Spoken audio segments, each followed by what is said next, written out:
हनक सत्ता की सच सुनने की आदत बेच देती है, हया को शर्म को आखिर सियासत बेच देती है। सियासी भेड़ियों कुछ तो शर्म करो, दवाई अब तक किसी मौके पे घुंघरू तोड़ देती है। कहाँ मोदी तो 10-10 लाख के सूट पहन रहा, अब रविंद्रनाथ टैगोर का वेशभूषा धारण करी केवल बंगाल इलेक्शन के लिए। अच्छा। अब देख लो वो दाढ़ी है, वो सब कुछ 1 साल से काम कर रहा है बंदा केवल बंगाल इलेक्शन के लिए। अच्छा। तो इन्हें देश नहीं दिख रहा, इन्हें आदमी नहीं दिख रहे, इन्हें तो अपने लुक पे काम कर रहे, इन्हें केवल सत्ताचारी सत्ता धार्मिक भावनाओं में भड़काएगा। कहीं राम मंदिर के मुद्दे बनाए गए, कहीं कुछ बनाए गए। इस देश को राम मंदिर की क्या जरूरत है? इस देश को स्वास्थ्य सुविधाओं की जरूरत है, शिक्षा सुविधाओं की जरूरत है। आप देखो कोरोना में इन्होंने दारू के ठेके खोले, सब कुछ खोले, शिक्षण संस्थान को ही खोला। ये चाह रहे कि हमारे बच्चे बिल्कुल खत्म हो जा, शिक्षा खत्म हो जा, तो इनकी गुलामी हमें करनी पड़ेगी नेताओं की। राम नहीं मिलते मंदिर के फेरों में, राम मिले सबरी के झूठे बेरों में। सरकार इस बिल्लू से वापस इसीलिए नहीं हट रही क्योंकि ये आरएसएस की 150 साल पुरानी सोच है। ये केवल किसानों के खिलाफ बिल्ली है, ये आरएसएस की 150 साल पुरानी सोच है। अच्छा। सबको बंधुआ मजदूर बनाना, केवल जो वो अगर थी ना लाल फीताशाही जी, वो ये उसी सोच पे चले हुए हैं, लाल फीताशाही पे।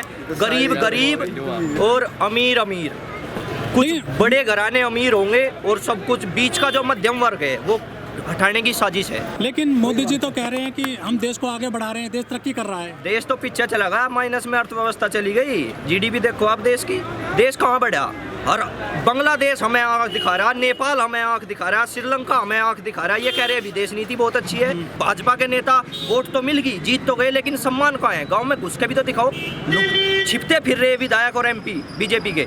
लेकिन वो वोट तो मिलता है बड़ा बम्पर। वोट तो ईवीएम मशीन दे रही, ईवीएम मशीन से जीत रहे। कहाँ वोट मिल रहा? अजीत सिंह अब की बार भी जीते, जयंत चौधरी अब की बार भी जीत रहे, जबरदस्ती हरा के बाहर निकाल लेगा। तो किसान पागल थोड़े ही है, पागल हो रहे मोदी जी। मोदी जी देश नहीं है, और ये सरकारें संविधान नहीं है, और ये प्रशासन कोर्ट नहीं है, और ये किसान भेड़ बकरी नहीं है।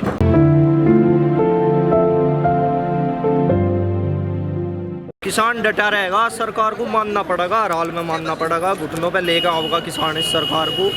ये जो 3 बिल हैं, ये केवल एक किसान को ही प्रभावित नहीं करते, ये पूरे देश की अर्थव्यवस्था को प्रभावित करे। लेकिन जो मोदी सरकार जो कानून लेकर के आई है वो यही कह रही है कि किसानों की आय 2 गुना हो जाएगी, लागत का 1.5 गुना मिलेगा, किसानों का अच्छे दिन आएंगे। देखो ये नु कह रहे हमने स्वामीनाथन रिपोर्ट लागू कर दी, कहाँ कर दी? C2+50 वाला फार्मूला कहाँ चला गया?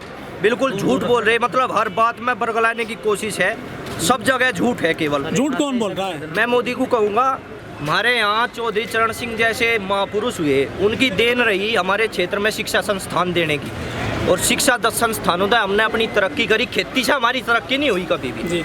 उन्होंने शिक्षा संस्थान दिए, हम पढ़े लिखे, हमारे बाप दादा पढ़े लिखे, आगे बढ़े, नौकरी पेशे में हम जाके थोड़े ठीक ठाक हालात में आगे, नहीं तो आज हमारे क्षेत्र की भी यही हालत होती जो आज बिहार में है। लेकिन आपने अपने क्षेत्र में जो जाटलैंड कहा जाता है, लोग कहते हैं ऐसा कि वहाँ पे आपने जो किसान नेता रहे हैं, चौधरी चरण सिंह के बेटे अजीत सिंह, उनका पोते हैं जयंत सिंह, उन पर तो आपने लाठी बजवा दी, उनको घर बैठा दी, चुनाव नहीं लड़ा। नहीं, देखो नेताओं पे लाठीचार्ज होता रहता है, ये तो एक नॉर्मल बात है। वह अलग बात है, योगी सरकार की तानाशाही रही, लोकतंत्र को दबाने का प्रयास किया गया, लेकिन जयंत चौधरी कितने मजबूती से उभर के आए लाठीचार्ज होने के बाद में, आपने देखा होगा। बुलंदशहर में तो पहले से भी कभी लोकदल की सीट नहीं आई, बुलंदशहर में तो हार गए। लेकिन देखो, एक सम्मान हो नेता का, एक वोट हो, वोट अलग चीज और सम्मान अलग चीज हो। सम्मान भले से नहीं, पावर तो उसके हाथ। पावर से क्या हो रहा है? सम्मान सबसे बड़ी चीज हो। अपना जमीर में झांक के देखो, बीजेपी के पदाधिकारी जितने भी हैं, ये वेस्ट यूपी के संजीव बालियान, चौधरी सतपाल, क्या है इनके पास? 4 आदमी इकट्ठे नहीं कर सकते, नकली किसान बना के बैठा रहे। सब जितने भी हैं ब्लॉक लेवल तक के अधिकारियों को कहे जा रहा कि किसान को उन्हीं के रजिस्ट्रेशन हो रहे, आंगनवाड़ियों के रजिस्ट्रेशन हो रहे, जहाँ एक किसान दिखा रहे ना कि हमने किसान दिखाए, 8 करोड़ लोगों ने प्रधानमंत्री के मन की बात सुनी, कुछ नहीं है। 5 बजे सतपाल को सर्टिफिकेट दे दिया, जयंत चौधरी को हरा घोषित कर दिया। 2018 में भी इसी गेट पर आए थे किसान। हाँ जी। 2019 में फिर से मौका मिल गया मोदी जी को, तो आप वोट उनको खुल के दे रहे हैं। वोट तो बिल्कुल नहीं दे रहे हम। वोट तो सब भ्रमित करके लोगों को ले लिया, मुजफ्फरनगर दंगा कराया, ये सब चीज कराई, भ्रमित करे लोग बाग, बैग के थोड़ा कुछ वोट भी मिल गई, कुछ इन्होंने ईवीएम से कर लिया काम इनका। लेकिन सत्ता चल रही जो है। मोदी जी खुद कहते हैं किसान जो भ्रमित है, किसान भ्रमित कहाँ है? किसान पागल थोड़े ही है, आप ही खुद कह रहे, अंग्रेजी भी बोल रहे, पढ़े लिखे भी है, शायरी भी कर रहे। लेकिन जो रामदेव हैं, जो बाबा बोले जाते हैं हमारे देश में, वो कहते हैं किसान तो ना समझ है।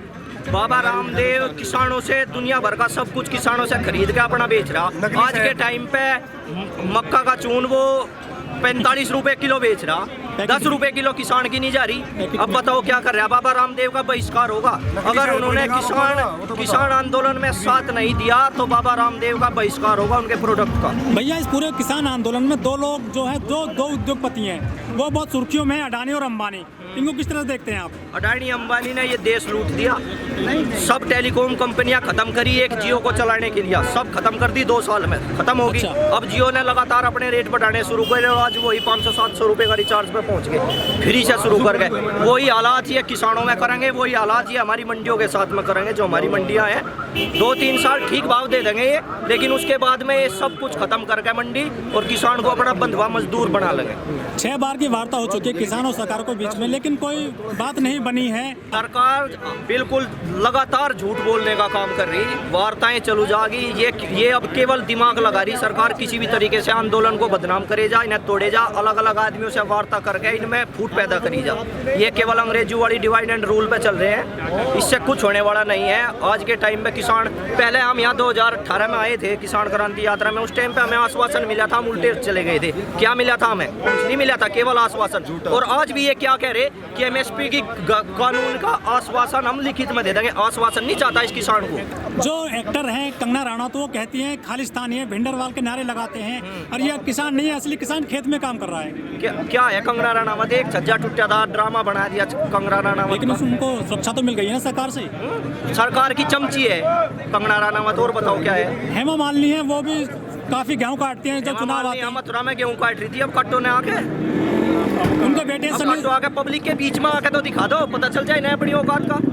जो बेटे हैं सन्नी देओल, वो भी जो है किसानों की बात नहीं कर रहे हैं। सनी देओल, बॉबी देओल, धर्मेंद्र, हमारा जो हरियाणा, पंजाब, वेस्ट यूपी, इनकी फिल्में और इन्हें चढ़ाने का योगदान हरियाणा, पंजाब और वेस्ट यूपी का है। इन्होंने इन्हीं क्षेत्रों का साथ नहीं दिया, किसान आंदोलन में साथ नहीं। धर्मेंद्र अपने आप को किसान बोलते हैं, लेकिन किसान आंदोलन में साथ नहीं।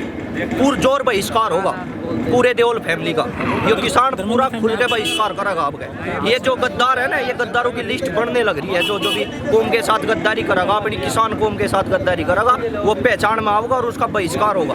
मोदी सरकार ने कुछ किसान भी जो है अपने साथ ले लिए हैं, उनका समर्थन मिल रहा है उनको, कह रहे किसान कानून बढ़िया है। सब झूठ है, नए संगठन बना के झूठे रजिस्टर्ड करके उन्हें दिखा रहे, किसानों में पागल बनाने की कोशिश कर रहे हैं और कुछ नहीं है। जो यहाँ कुछ बुजुर्ग लोग हैं, वो कहते हैं कि हमने तो अपने बच्चों को कहा था, बेटों को कहा था कि वोट मत दो इस सरकार को, लेकिन वो कहते हैं हमारे लड़के नहीं माने, आप जैसे लोग, उन्होंने आपने वोट दे दिया। धार्मिक भावनाओं में भड़काया गया ना। तो राम तो बहुत बड़ी चीज थी, उनसे सीखो। क्या राजनीति कर रहे हैं राम के नाम पे? बिल्कुल खुली राजनीति है राम के नाम पे। राम का एक गुण बता दो, ये कोई करा हो इन्होंने?